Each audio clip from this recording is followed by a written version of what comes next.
One of the things that has been the most grounding for me in touring has been holding on to my hobbies and my interests that exist when I'm not touring.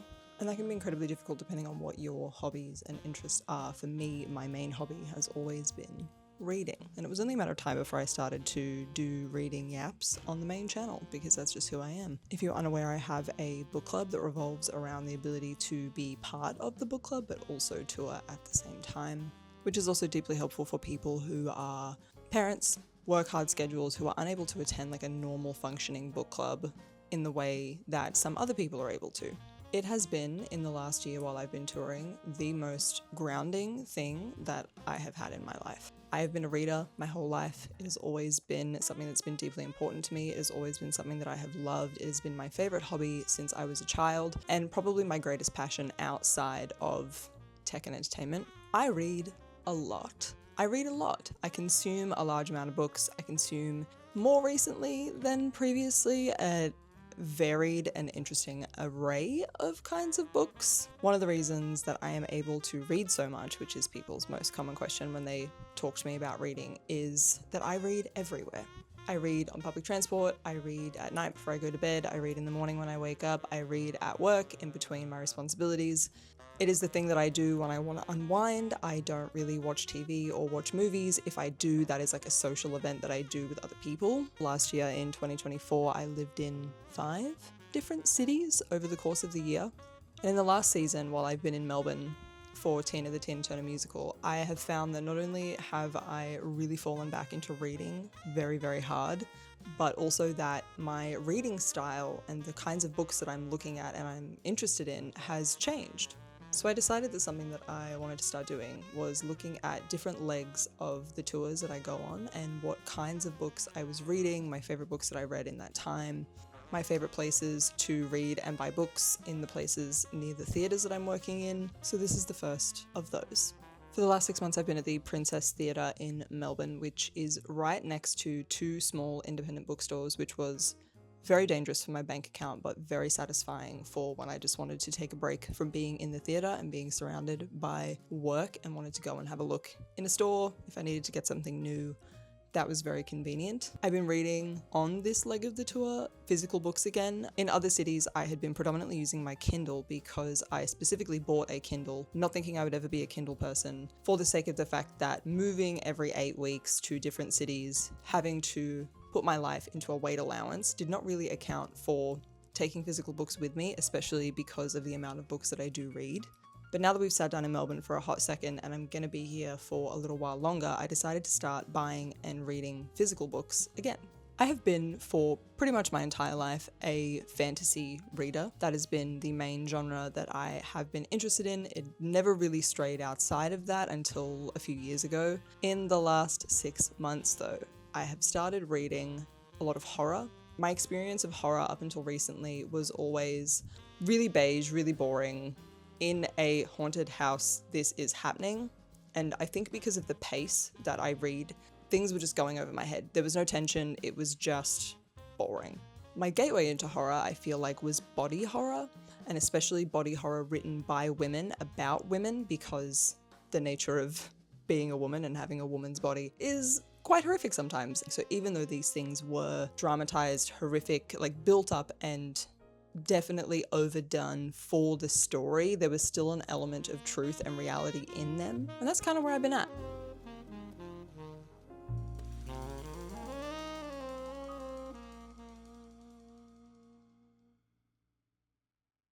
The first book that I wanted to talk to you about was A Certain Hunger by Chelsea Summers. This is I think it's the US cover, because the UK and Australian cover is fucking hideous and does not at all match the vibes of the book, whereas this absolutely does. A Certain Hunger is about Dorothy, who is a older woman. She's a food critic and she is writing a memoir, I guess, of her life from jail.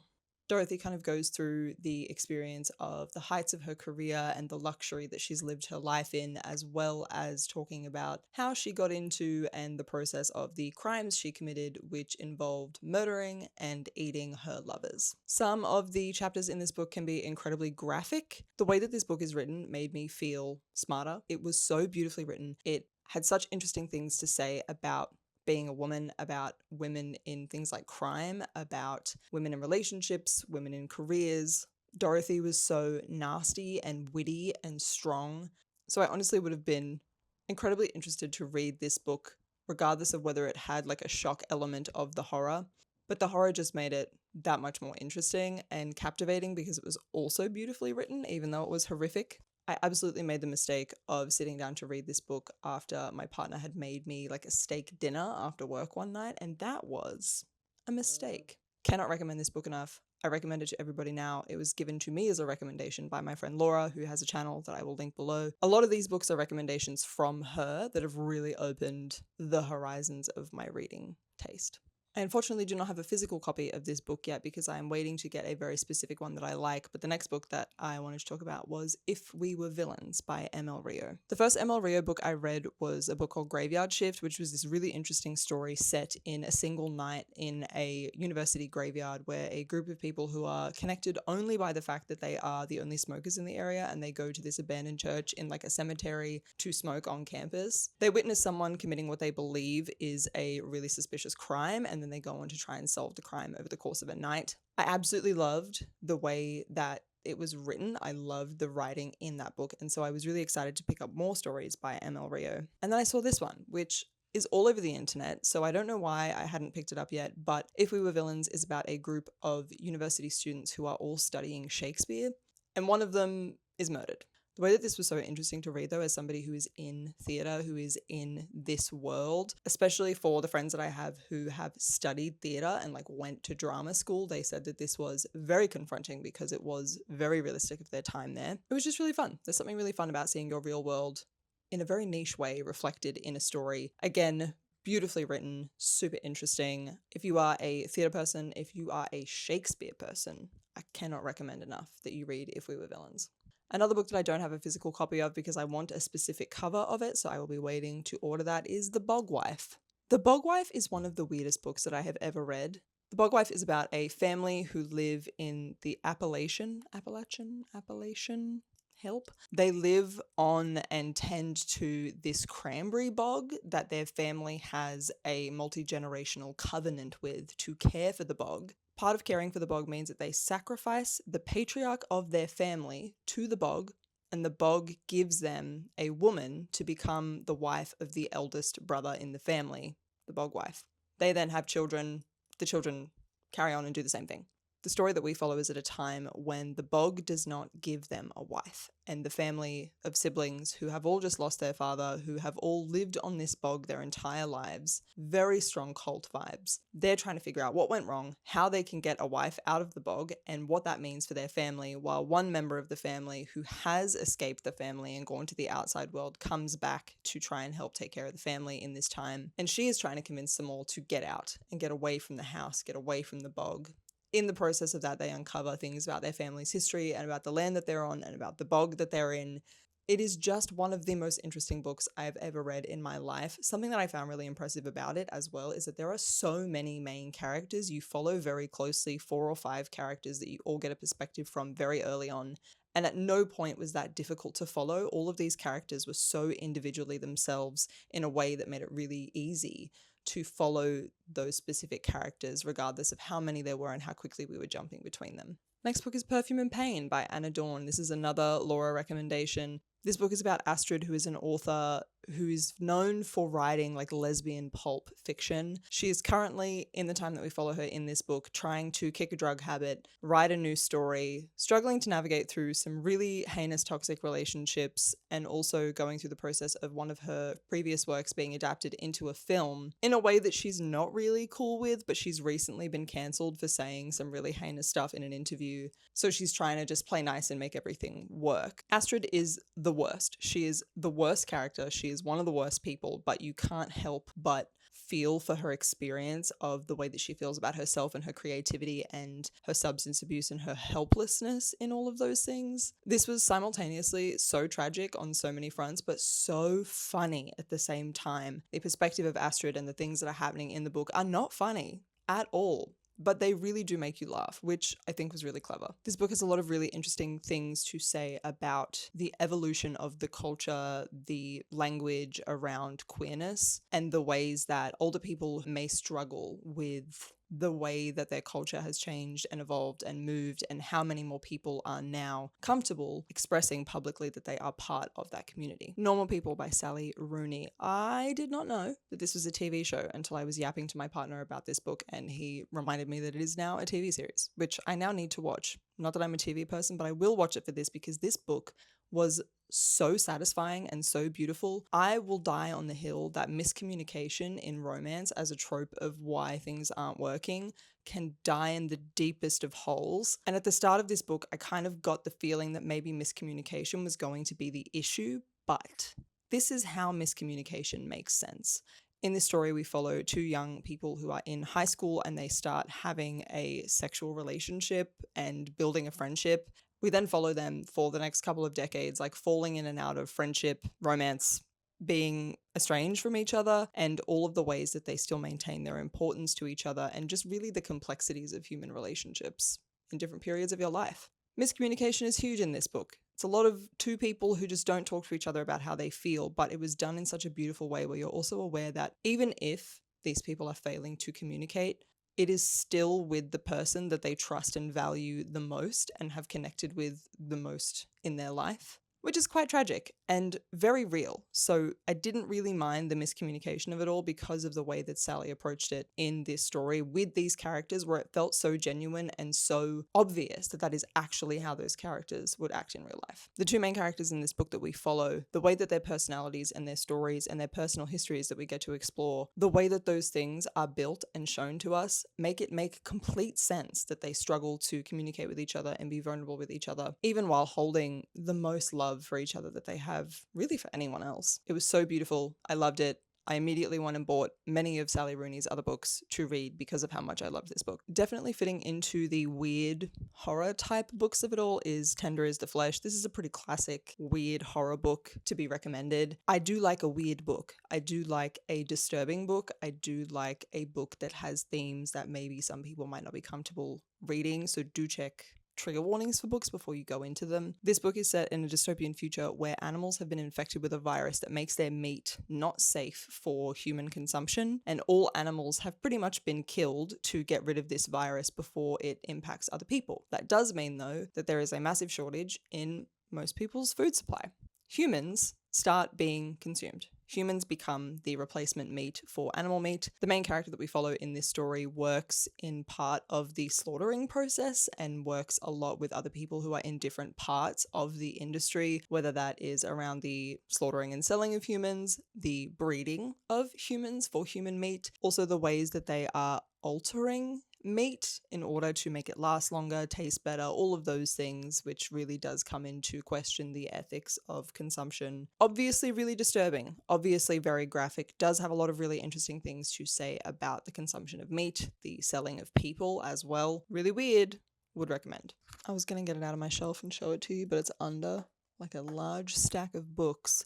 Someone's going to put a photo in of the cover, and that is Blue Sisters by Coco Mellors. This is, again, one of those stories that is following real people in very real situations. We follow three sisters who have just lost their fourth sister. She's passed away. And it is very much about the grief of all three of these sisters, how it shows up in their lives in different ways, and the ways that they try to connect to each other and to themselves and their sanity while grieving their sister. This book was so beautiful. It made me want to call my sister immediately and tell her that I love her. Another one of this author's works is really, really popular at the moment as well. That's Cleopatra and Frankenstein. Also a great book, was also a huge fan, but I think it's so rare, or it's been so rare for me. I've not read many other books that are centered around sister relationships in like a really real and genuine way, and that is why I loved this book. Onto some more like fantasy books that I actually read. Slewfoot. Holy shit, Slewfoot. Slewfoot is set in like colonial New England, very strong Crucible vibes, which is one of my favorite plays in the entire world, so this was immediately something that I had to pick up when I found out what it was about. In this book, we follow Abatha, who is new to the village that she lives in. She's just been brought over from England to come and be a wife to someone in the new colonies. She's considered a bit weird. She's definitely being kind of targeted by people in the community, including her brother-in-law, who really wants the land that she is living on, even though it was left to her from her husband. She gets involved in witchcraft. And this is in the time of witches being burnt, the witch hunts, all of those kinds of things. There is an incredible line in this book that says, if it's a witch they want, it's a witch they will have. Very strong, good for her kind of energy, but also the book itself is beautiful. This is some of the artwork that is in the book. This is Abatha. I don't know if you can see this. The author of this book is also an artist, so we get a lot of really beautiful artwork all throughout the book, including like just on chapters. We get this like incredibly beautiful artwork, very spooky, very weird. I was a huge fan of this book. We did it for the Girls on Tour book club for our February read of this year. I cannot recommend it enough if you have not already read it. Blood Over Brighthaven by M.L. Wang. This is a standalone fantasy, which I feel like is quite rare in the current time. Everything seems to be a 3 to 7 book series. I love a standalone. I love a good standalone, and this is absolutely that. In this book, we follow a young woman who is on her way to becoming the first female high mage in the society that she lives in. In this world, there is a society of people who live within a city that is surrounded by this large, like, energy dome type situation, and there is a world outside of it that has been affected by a disease or a presence called the Blight, which is basically just a white light that rips people to absolute ribbons. The city itself is powered by magic and alchemy and all of these scientific things that honestly went over my head. So much of the science in this completely went over my head, but I was absolutely committed to continuing because the plot was so good. You didn't really need to understand it that much to still understand the story and what was going on. So for those who are more like science inclined, you're going to love that. For those who maybe aren't, I still wouldn't discourage you from reading this. In the course of her becoming the first female high mage in their society, she starts to uncover some really dark and horrific secrets about the society they live in and how they source their energy. Cannot recommend enough. Says so much about women in male-dominated fields, so much about colonization as well. A lot of cool alchemy stuff. The magic system in this, even though I didn't understand a lot of it, was really fucking cool and unlike anything I've ever read before. So again, cannot recommend enough. Witchcraft for Wayward Girls by Grady Hendrix. Oh my gosh, I have read so much Grady Hendrix in the last few months. I've really gotten into this author. Very interesting stories that he writes, and this one in particular is about wayward homes for young girls who are having children out of wedlock. These were real things, especially in the States in like the 30s, 40s, 50s, 60s, as far as I'm aware. From what I've seen of his interviews, he found out that multiple of his family members had had children in these homes and was so interested by that story and by that experience and that trauma that he wanted to write a story about it. I would be the first person to be suspicious about the quality of a book written from the perspective of a teenage girl who is pregnant, where all of the characters are pregnant young girls written by a man, but it was done so well with so much care. Very technical about pregnancy and birth at times, which was quite graphic. Obviously, there is witchcraft in it. The title gives that away. A lot of strong, like, good for her vibes as well. I'm not huge on pregnancy in books, especially when it is a trope of like, and then she was pregnant, to develop the plot further, even though it doesn't fucking make sense or it completely derails everything we've built up until that point. So I was a little bit unsure about going into a book that is entirely about pregnancy and giving birth, but it was an absolute banger and I cannot recommend it enough. The next book is a book that I half recommend, half don't recommend, and that is The Labyrinth House Murders. This is the style of a Japanese lockroom mystery, similar vibes to like a Glass Onion, Who Did It, Cluedo type situation where a whole bunch of people are in a murder mystery, and as you're going through the situation and they're trying to figure out who did it, you are also trying to figure out who did it. The setup for this book felt easy to consume, but is incredibly difficult to explain. Or maybe I'm just not doing a great job at it.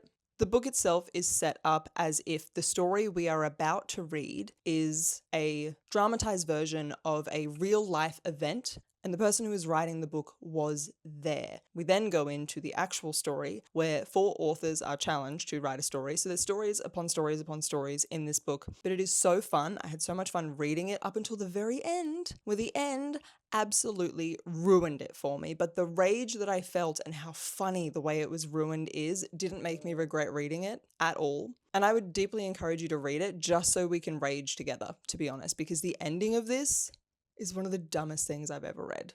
So stupid. And I need you to read it so that we can yap about it together, because I need to share my rage with people who understand.